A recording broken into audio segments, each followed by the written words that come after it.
Nipah report ചെയ്തതിന് പിന്നാലെ വിവാദങ്ങളും സംസ്ഥാനത്ത് ആരോഗ്യവകുപ്പിനെ തിരിഞ്ഞുകൊത്തുകയാണ്. വകുപ്പ് മന്ത്രിയുടെയും ഉദ്യോഗസ്ഥരുടെയും വിരുദ്ധ അഭിപ്രായങ്ങളിലുണ്ട് കൂട്ടുത്തരവാദിത്വത്തിന്റെ പോരായ്മകൾ. സംസ്ഥാനത്ത് നിപയും ഷിഗല്ലയും പകർച്ചവ്യാധിയും പടരുന്നതിനിടെയാണ് ആരോഗ്യവകുപ്പ് ഡയറക്ടറായിരുന്ന ഡോക്ടർ റീനയെ മാറ്റിയത്. പരിശോധനാ ഫലത്തെ ചൊല്ലി തുടക്കത്തിലുണ്ടായ ആശയക്കുഴപ്പത്തിന് കാരണം ആരോഗ്യവകുപ്പ് ഡയറക്ടറാണെന്നാണ് മന്ത്രി കെ മുരളീധരൻ ഇന്നു പറഞ്ഞത്. തുരപ്പൻ പണി കാണിക്കുന്നവരെ ഇനിയും മാറ്റുമെന്നും കെ മുരളീധരൻ പറഞ്ഞു. അതിനിടെ പാലക്കാട് കോളറ സ്ഥിരീകരിച്ചെന്നും ഇല്ലെന്നുമുള്ള മന്ത്രിയുടെയും DMOയുടെയും പ്രസ്താവനയും ഇന്നലെ കണ്ടു. ആരോഗ്യവകുപ്പിലുണ്ടായ ഏകോപനക്കുറവ്, പ്രതിരോധ പ്രവർത്തനങ്ങൾ പാളിയെന്ന വിമർശനങ്ങൾ കാക്കം കൂട്ടിയോ? നോക്കാം. കോഴിക്കോട് നിന്ന് അജി കുഞ്ഞുമോൻ തയ്യാറാക്കിയ റിപ്പോർട്ട്. അടിമുടി ആശയക്കുഴപ്പമോ? കഴിഞ്ഞ കുറേ ദിവസമായി കേരളം പകർച്ചവ്യാധിയുടെ ഭീതിയിലാണ്. ഈ സമയത്തും ആരോഗ്യവകുപ്പിൽ ഏകോപനം ഇല്ലയോ എന്നുള്ളൊരു ചോദ്യം ഉയരുകയാണ്. അതിനുള്ള ഉത്തരം മന്ത്രി തന്നെ പറയും. ഇങ്ങനെയുള്ള വിവരങ്ങൾ മറച്ചു വയ്ക്കുക. ഇതേ DHS ആണ് എന്നെ 6 മണിക്ക് വിളിച്ച് പറയുന്നത് റിസൾട്ട് വന്നു പോസിറ്റീവ്. തുരപ്പൻ പണി കാണിക്കുന്നവരെ ഇനിയും മാറ്റുമെന്നാണ് ആരോഗ്യമന്ത്രി പറഞ്ഞത്.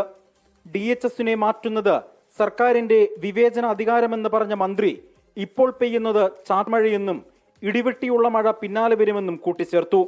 പകർച്ചവ്യാധി സമയത്ത് ഡോക്ടർ റീന 15 ദിവസം അവധി ചോദിച്ചതിൽ ആരോഗ്യമന്ത്രി കെ മുരളീധരന് അതൃപ്തി ഉണ്ടായിരുന്നുവെന്നായിരുന്നു റിപ്പോർട്ട്. എന്നാൽ ഇത് നിഷേധിച്ച് ഡോക്ടർ റീന രംഗത്തെത്തിയത് ആരോഗ്യമന്ത്രിയെ കൂടുതൽ പ്രതിരോധത്തിലാക്കി.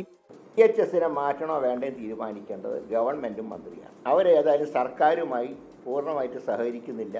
അങ്ങനെ ഒരു DHSനെ ഞങ്ങൾക്ക് ആവശ്യമില്ല. ചിലർ മറ്റേ തുരപ്പം പണി കാണിച്ചു അവരെ പിടിക്കൂ. മുൻ DHSൽ മാത്രം ഒതുങ്ങുകയില്ല മന്ത്രിയുടെ പരാമർശം. കോഴിക്കോട് ജില്ലാ കളക്ടർ MS മാധവിക്കുട്ടിക്കെതിരെയും വിമർശനം ഉന്നയിച്ചു. കളക്ടർ എന്ത് വിചാരിച്ചു? ഒഫീഷ്യൽ വിവരം കിട്ടുമ്പോൾ മന്ത്രി അറിയിക്കുന്നല്ലേ കളക്ടർ വിചാരിക്കുക. ആരോഗ്യ വകുപ്പിനെ കുറിച്ച് ഞാൻ അഭിമാനത്തോടെ പറയുന്നു. ഈ രോഗം പ്രതിരോധിക്കാനുള്ള പ്രവർത്തനങ്ങൾ ഇവർ ആത്മാർത്ഥമായിട്ട് പരിശ്രമിക്കും. എന്നാൽ ചില കോലി വയ്ക്കുന്നവരെ നടപടിയെടുക്കും. പാലക്കാട് 2 പേർക്ക് കോളറ സ്ഥിരീകരിച്ചെന്ന ആരോഗ്യമന്ത്രി കെ മുരളീധരന്റെ പരാമർശം തള്ളി DMO രംഗത്തെത്തിയിരുന്നു.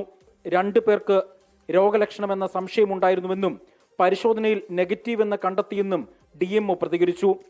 ഇതിലാണ് ഉദ്യോഗസ്ഥന് താക്കീതുമായി മന്ത്രി രംഗത്തെത്തുന്നത്. ഉദ്യോഗസ്ഥരുടെ വീഴ്ചയും വിവിധ ജില്ലകളിൽ DMOമാർ ഇല്ലാത്തതും വലിയ പ്രതിസന്ധിയാണ് ആരോഗ്യവകുപ്പിനുള്ളത്. ഇത് പരസ്യമായി തുറന്നു പറയാൻ മന്ത്രിയും തയ്യാറാകുന്നുണ്ട് എന്നതും വാസ്തവമാണ്. ആരോഗ്യമന്ത്രി കെ മുരളീധരൻ മുമ്പ് നടത്തിയ പരാമർശം ചൂണ്ടിക്കാട്ടി വിമർശനവുമായി പ്രതിപക്ഷ നേതാവ് പിണറായി വിജയൻ രംഗത്തെത്തി. കോവിഡ് ഉൾപ്പെടെ ഉണ്ടായപ്പോൾ ഭരിക്കുന്നവർക്കെതിരെ ശാപവാക്കുകൾ പറയാൻ മിടുക്ക് കാണിച്ച ആളാണ് ഇപ്പോഴത്തെ ആരോഗ്യമന്ത്രി. ആര് ഭരിക്കുന്നു എന്ന് നോക്കിയല്ല രോഗവ്യാപനമെന്ന് അദ്ദേഹത്തിന് 1 മാസം കൊണ്ട് മനസ്സിലായി കാണുമെന്നും പിണറായി വിജയൻ. മുൻപ് നിപ്പ ബാധ ഉണ്ടായപ്പോൾ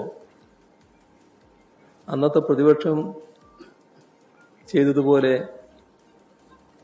നിപ്പയെ ഒരു രാഷ്ട്രീയ ആയുധമാക്കാൻ ഞങ്ങളേതായാലും തയ്യാറല്ല. കേരളം പകർച്ചവ്യാധിയുടെ പിടിയിൽ നിൽക്കുമ്പോഴും മുൻ DHSനെതിരെ വലിയ തരത്തിലുള്ള ആരോപണങ്ങളാണ് ആരോഗ്യമന്ത്രി ഉന്നയിക്കപ്പെടുന്നത്. പ്രതിപക്ഷമാകട്ടെ തക്കതായ മറുപടിയും നൽകുന്നുണ്ട്. പക്ഷേ ഒരൊറ്റ ചോദ്യം മാത്രം ഇവിടെ അവശേഷിക്കുകയാണ്. ആരോഗ്യവകുപ്പിൽ ഏകോപനമില്ലായ്മ ഉണ്ടോ ഇല്ലയോ എന്നുള്ളത്. അതിന് കൃത്യമായി മറുപടി നൽകാൻ മന്ത്രിക്കും ആയിട്ടില്ല. അനൂപിനൊപ്പം അജി കുഞ്ഞുമോൻ, 24 കോഴിക്കോട്.